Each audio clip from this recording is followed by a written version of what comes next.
My daughter forgot me after becoming famous. I sent birthday cards for 11 years. Not one reply. Then I exposed her. The piece Lily sat on the kitchen counter. Its leaves were a little droopy. I picked up the small green watering can.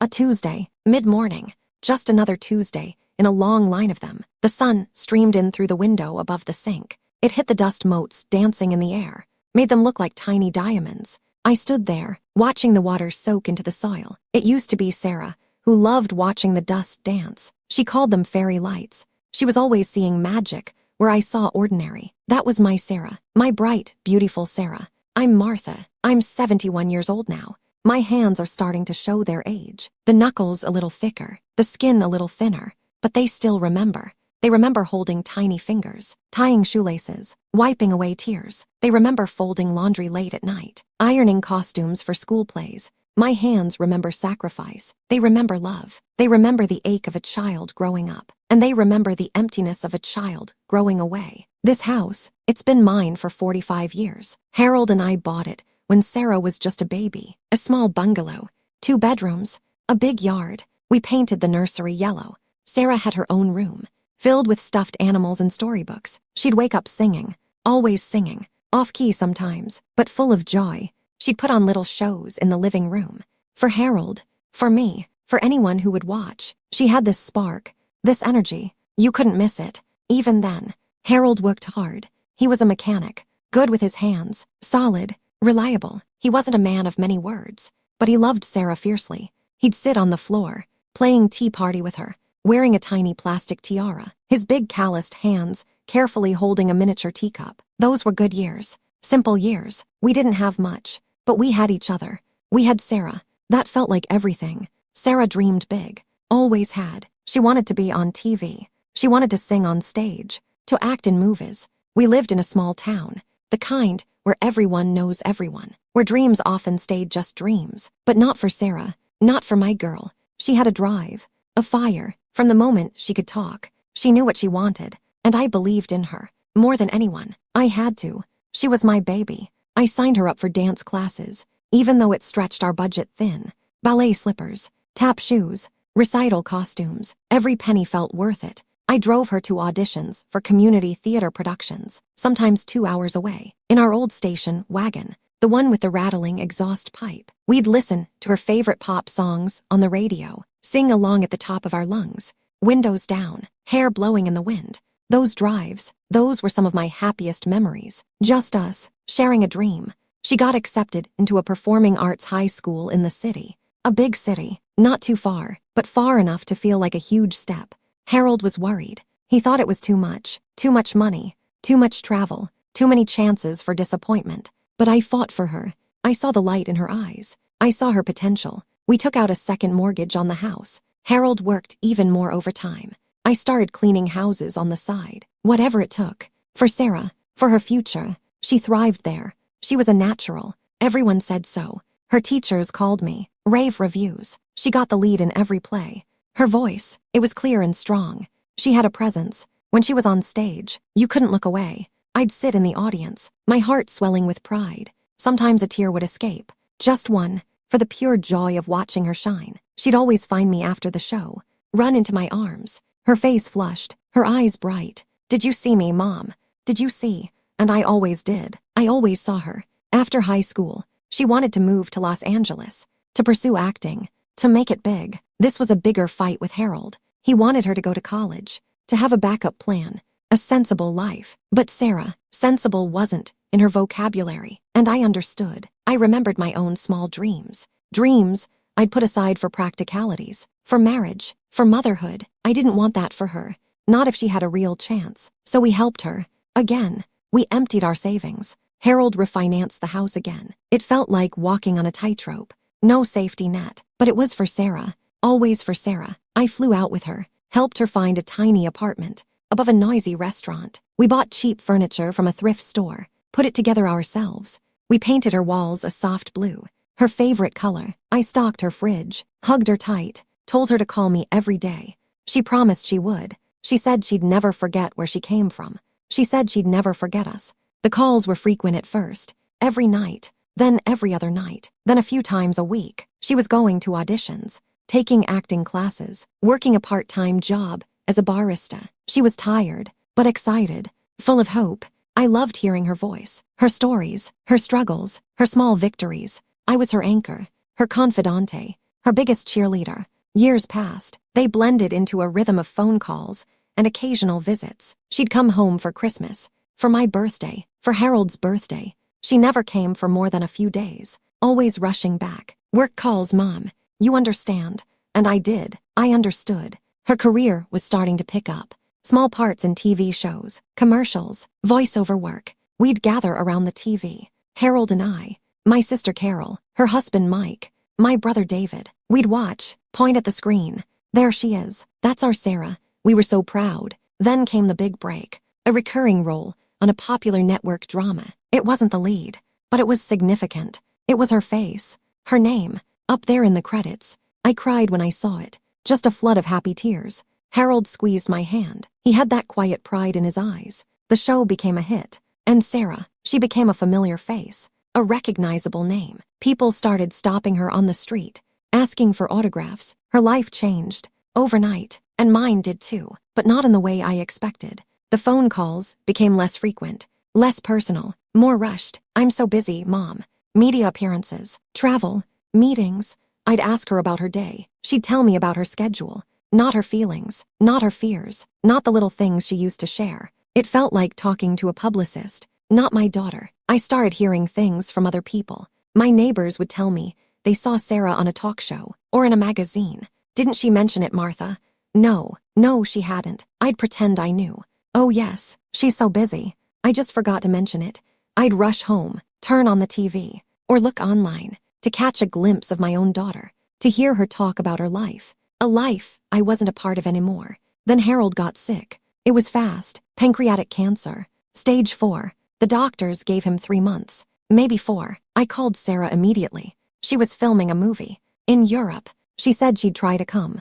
As soon as I can, Mom. It's a huge commitment. She flew in 3 weeks later. For 2 days. She sat by his bedside. Held his hand. He was so weak by then. He barely recognized her. She cried. I saw the tears. Genuine tears. My heart ached for her too, for what she was missing, for what she was losing. She had to fly back. The studio needed her. I'm so sorry, Mom. I'll call you every day. She didn't. She called once, after Harold died. A quick call. I'm so sorry, Mom. I love you. I was numb. I was grieving. My whole world had shrunk. Harold was gone. And Sarah, she was a fading star. On a distant horizon. The funeral was small. Family and close friends. Sarah sent flowers, a huge arrangement, from a fancy florist. The card was generic, with deepest sympathy. It wasn't in her handwriting. It was typed, from her assistant, I suppose. She didn't come. Filming schedule, can't break contract. I understood. I told myself I did. But a part of me died that day too. The part that believed in unconditional love. The part that believed family was everything. The house felt empty. The silence was deafening. I missed Harold. Every second of every day. I missed our routine, his quiet presence, his big hands. I missed having someone to talk to, someone to share my life with. My friends came around. They brought casseroles. They offered comfort. But Sarah didn't call. Not really. Not like before. She sent texts. Short, impersonal, thinking of you. Hope you're okay. I started sending her birthday cards. Every year. Without fail. A nice card. From the Hallmark store. A pretty design. A handwritten note inside, telling her I loved her, telling her I was proud of her, telling her I missed her. I'd write about what was happening in our small town, about the changes, about my life, hoping she'd read it, hoping she'd reply, hoping for some sign. The first year, I waited by the mailbox, for a thank you card, for a phone call. Nothing. The second year, the same. The third, the fourth, the fifth year, I stopped waiting. I just sent them. It became a habit, a ritual. A quiet act of defiance against the silence. 11 years. 11 birthday cards. Not one reply. Not one call back. Not one text saying, got your card, Mom. Thanks. Nothing. Just silence. A gaping, echoing silence. I saw her on TV more often now. She was famous. Really famous. Movie star famous. She was on magazine covers. Red carpets. She looked beautiful. Elegant. Her hair was always perfect. Her clothes designer. She had this confident smile. The smile of someone who had made it. I'd watch her interviews. She'd talk about her humble beginnings, her struggles, her journey, and in every single story, I was absent. Harold was absent. Our life, our sacrifices, they were erased. She created a new narrative, a more dramatic one, a more compelling one for Hollywood. She talked about growing up poor, in a broken home. She hinted at an absent father, a mother who was too busy working to notice her. She never said it outright, but the implication was clear. She spun a tale of overcoming adversity, of pulling herself up by her bootstraps, all on her own.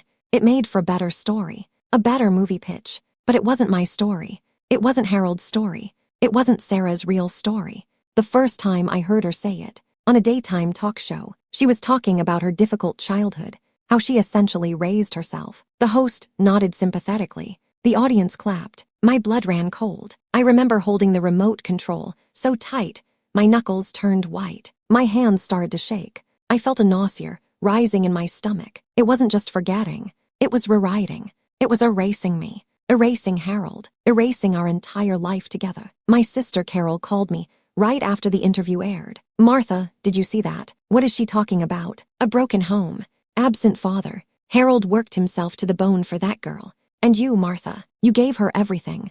Carol was furious. Her voice was shaking with indignation. But I was just numb.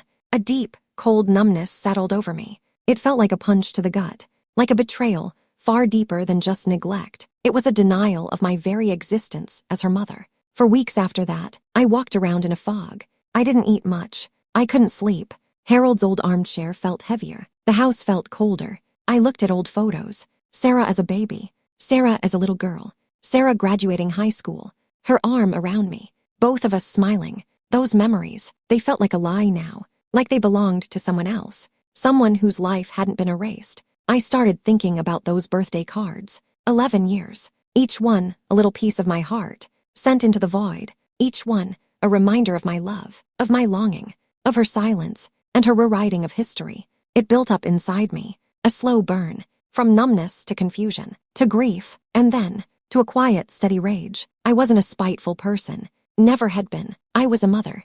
I was a giver. I was a fixer. But this wasn't something I could fix. This wasn't something I could give. This was taking my past, taking my sacrifices, taking my identity. And for what? For a better interview soundbite, for more sympathy. I thought about what Harold would say. He'd probably tell me to let it go, to turn the other cheek. He was always the peacemaker. But this was different. This wasn't just a disagreement. This was a complete disregard for the truth, for us, for everything we were.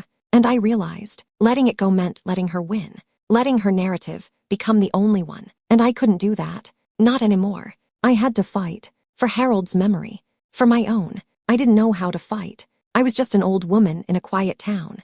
My biggest battle lately was convincing the HOA to trim the oak tree on my lawn. But I had a computer.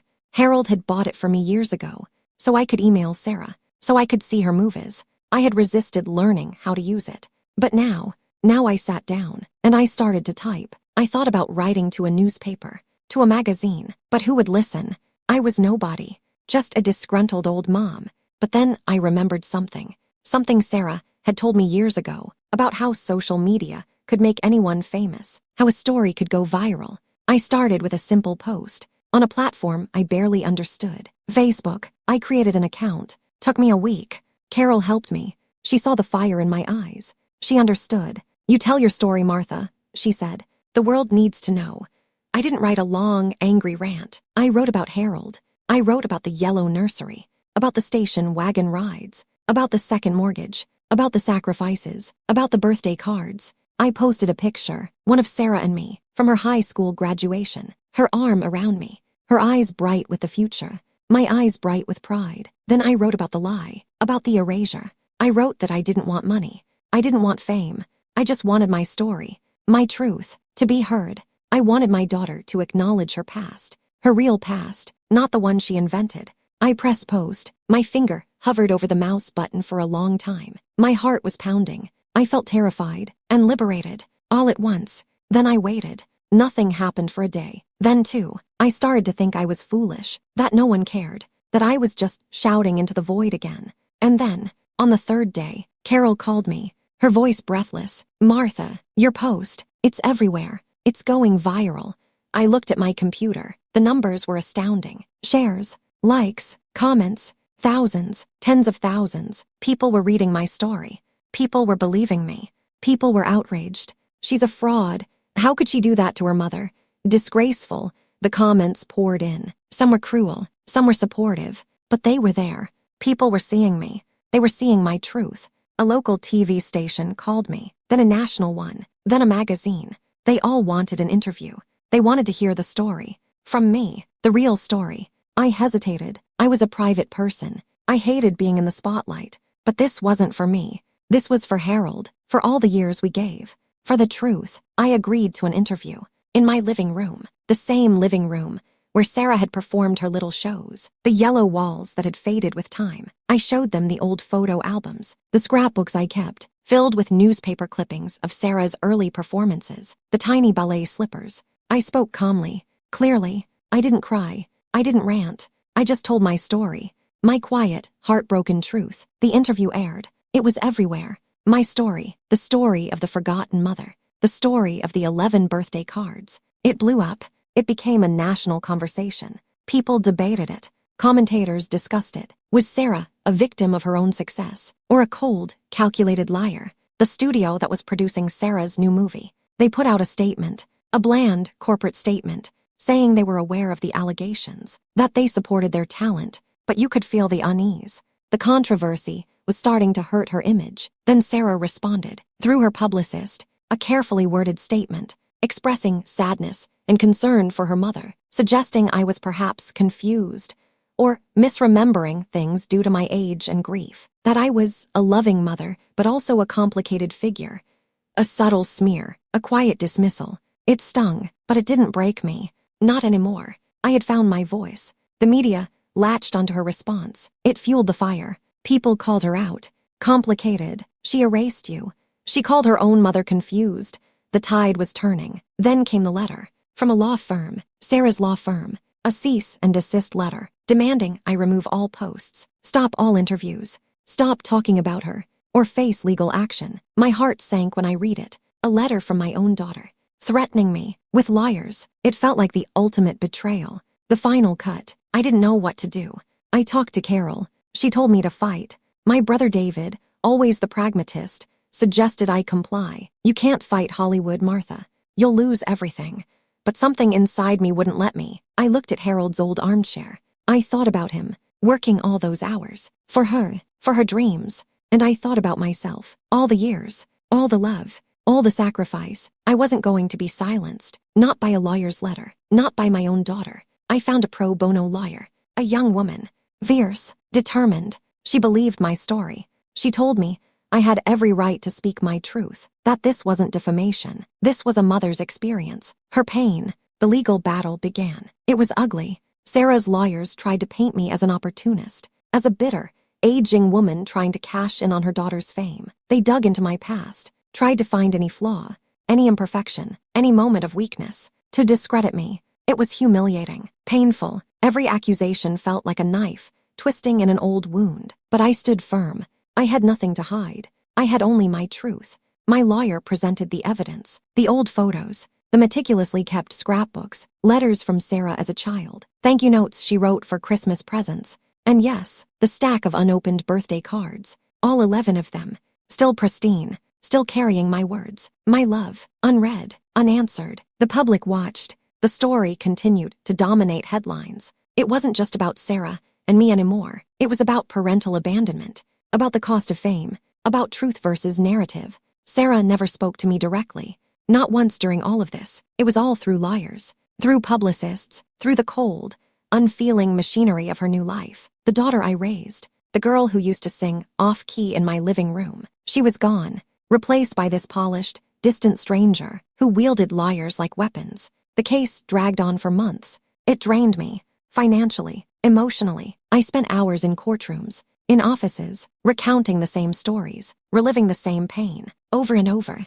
I miss my quiet life, my peace lily, my Tuesdays. Eventually, there was a settlement. Not money, not an apology, but a public statement. From Sarah, a brief, carefully crafted statement, acknowledging my role in her upbringing, thanking me for my support, for the foundation she received. It was vague. It was impersonal. It was far from the heartfelt apology I longed for, but it was something. It was an acknowledgement. It was the truth, publicly confirmed. I dropped the legal action. I didn't want to fight anymore. I just wanted my truth to be out there. And it was. The media moved on to other scandals, other stories. Sarah's career took a hit. She still worked, but the shine was gone. The public image was fractured. Some people forgave her, others never did. Me, I came home, to my quiet house, to my peace lily, to my memories. The silence was back, but it was a different kind of silence now. It wasn't the silence of being erased. It was the silence of emptiness, the kind that settles in after a long, exhausting battle. I still live here, in this house. Harold's armchair sits in the corner. Sometimes I sit in it, and I think about him, about us, about Sarah, the little girl, not the star, not the one who erased me, the one who sang off-key, the one who believed in fairy lights. I haven't spoken to Sarah since. Not a word, not a text, not a card. The phone never rings with her number. My birthday comes and goes. Her birthday comes and goes. I don't send cards anymore. The need to send them, it died during the fight, along with a lot of other things. I wonder sometimes if she ever thinks about me, if she ever regrets it, if she ever feels the ache of what she lost. I don't know. I never will. She built a wall, a high, thick wall, and she stood on the other side of it, alone. I'm still here. I'm 71. My hair is white now. My hands ache more often. The peace lily, it's still on the counter. And sometimes, when the sun hits just right, I still see the dust motes dancing, like tiny diamonds, like fairy lights, a reminder of a magic that used to be, a magic that was, and then was gone, leaving behind only the quiet hum of a life lived, and a hollow space, right here, in my chest,